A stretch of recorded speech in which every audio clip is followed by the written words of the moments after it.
Greetings, I'm Shad, and the TV show Game of Thrones has many things that are realistic in a medieval sense. Having said that though, there are also many things that Game of Thrones gets wrong, but in the larger scheme of things, in all types of medieval fantasies that have been made, Game of Thrones gets far more right than many other TV shows and movies that are based in a medieval period or theme. And so with that in mind, let's take a look and see how accurate the castles are in the Game of Thrones TV series. Now, we won't be having a look at every single castle that is featured in the TV series, but what we will be doing is having a look at some of the more prominent and common or important castles that appear in the show. Also, I will be analysing how the TV series represents or depicts these castles, because I am aware that many of these castles are described differently in the books as opposed to how they are represented in the TV show. And so this isn't a look at the castles as they are described in the books,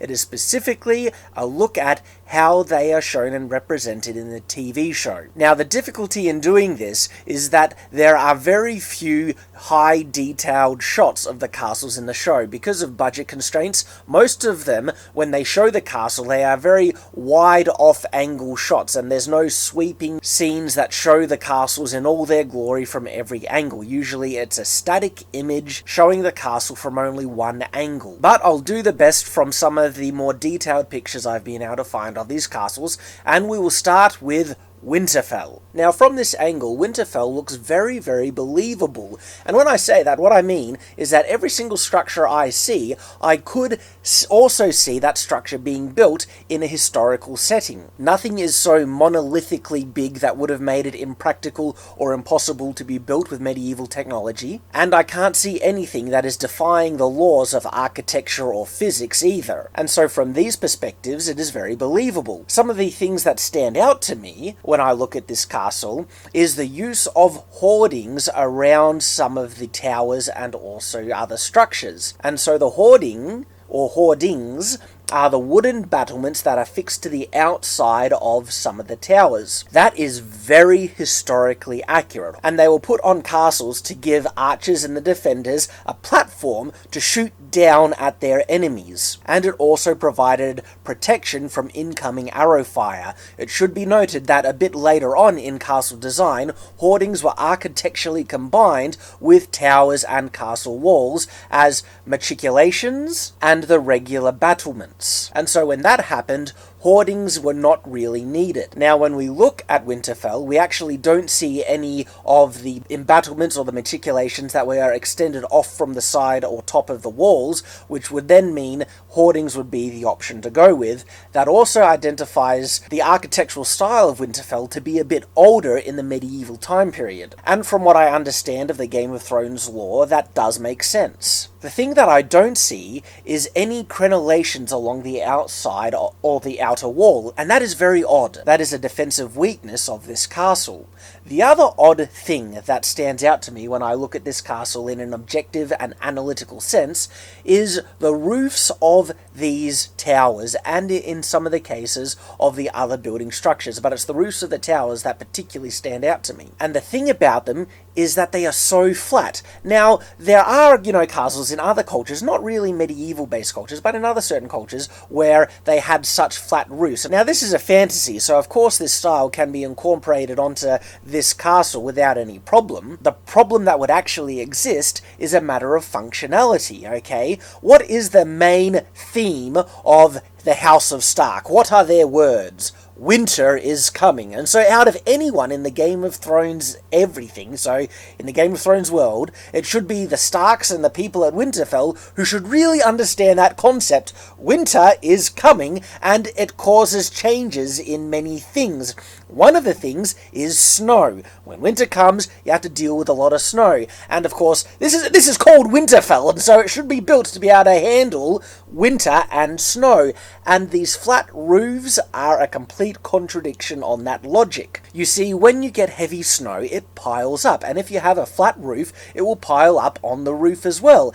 And oftentimes, that weight will be so great that the roof will not be able to support it, and it will cave in. And so what you will find in every location in a medieval period in which snow was common, the roofs were tilted at a very steep angle, and this was so the snow would slide off the edges. And so these tower roofs should have very pointed and steep angles. They should not be flat. It isn't a problem in the summer, and the summers last a pretty long time, but so do the winters, alright? So unless they're going to replace the whole roofs when winter does eventually come, which, it does seem like it's taking a heck of a long time, but when it eventually gets here, these roofs are not built to handle winter weather at all. So there you go, those are my thoughts on the Castle Winterfell.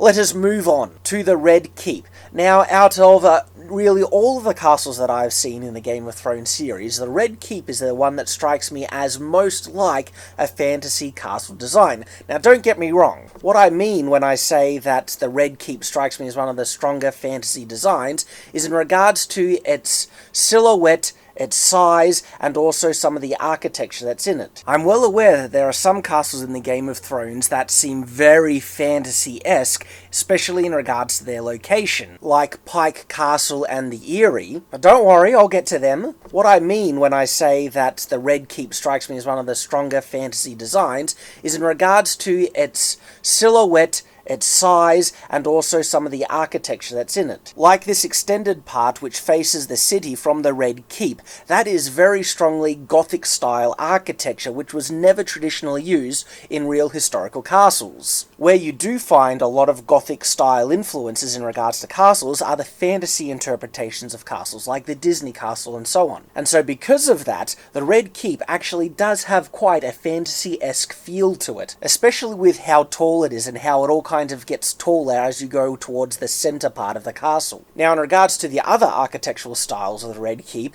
that strikes me as very authentic and realistic. You see some very effective battlements there, and you also see some realistic looking towers. The thing that makes this castle a bit less realistic is its sheer size. It is very, very tall. There are some historical castles that you could compare in size-ish to the size of the Red Keep, but those are more the rare exceptions than what the common historical castle was, but even they would be hard-pressed to get as tall and high as what the Red Keep appears to be. In regards to the layout of the outer walls, that is actually some very good defenses what they have right there. It has two lower baileys or wards that extend behind additional walls from the main internal bailey, each with a fortified gatehouse. That would make assaulting this castle very, very difficult. And every other access point from the main entry is a cliff surrounded by ocean. This castle is very, very fortified and defendable. And I really like that, because even with some of the fantasy-esque elements put in its design, especially that cathedral-like Gothic-styled part to the front of it, it is still made to be very practical. And this style is actually one of my favorite kind of fantasy-style designs. I don't mind,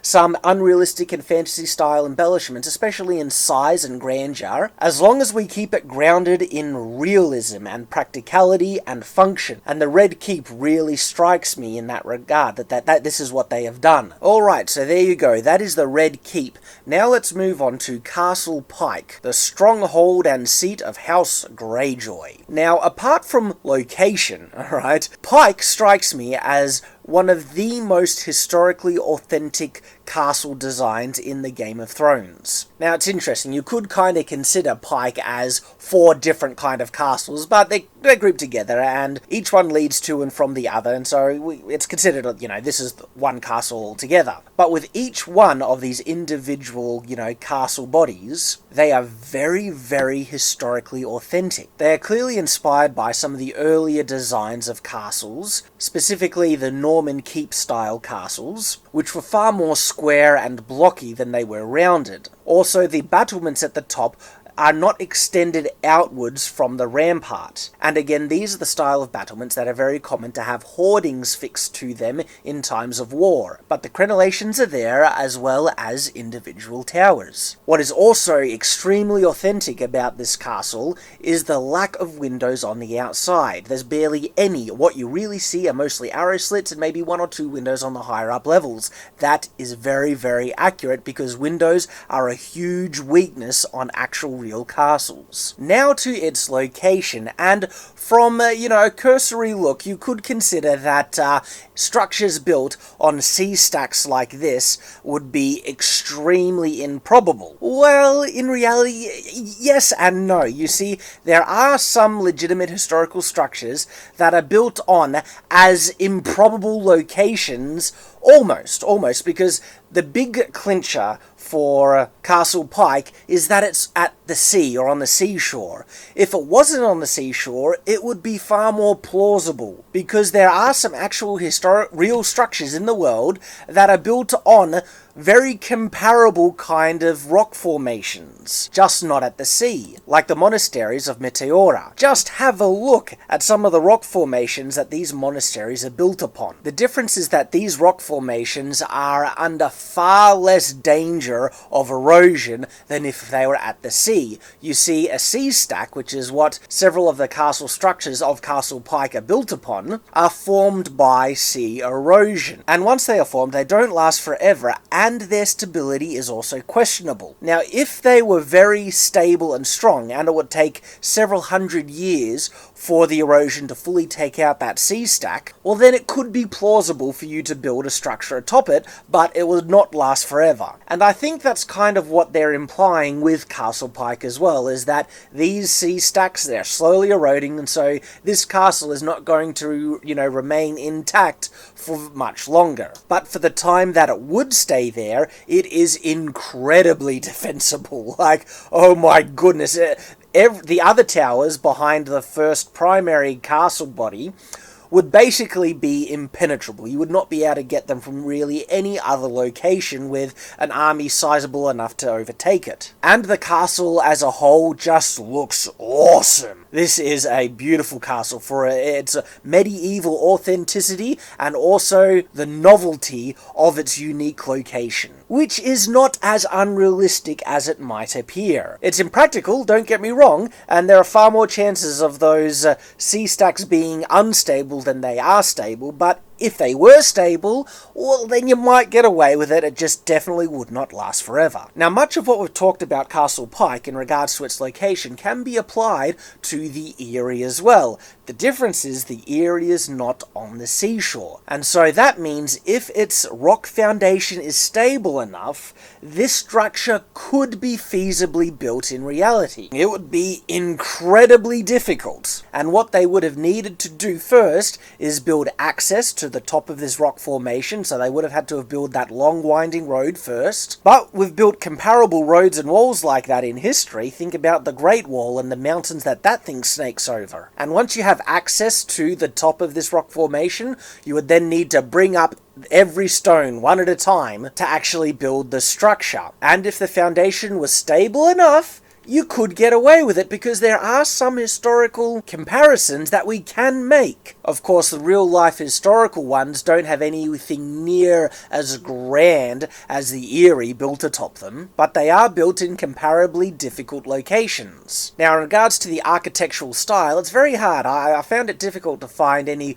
close-up images of the Eyrie itself, only these far wide-angle shots. But from the look of it, it looks to be a very domed-like structure with domed roofs. And not really a castle, more of a cathedral or palace. I don't really see many embattlements on it. And, in reality, if this was real, you wouldn't need many embattlements on it. It is so high up, okay, and so difficult to get to, that its sheer location is defense enough. And the main part you would need to defend is that snaking wall and road that leads to it. You put enough gatehouses along the way on that road, and you could hold off an army of limitless size almost, because there is only one access point to get to this castle. And without inventing aircraft, there's really no way you could try and take on this structure. Apart from a long-term siege to starve them out, as it is presented in the TV series. Now, from the angle and perspective we have in this shot,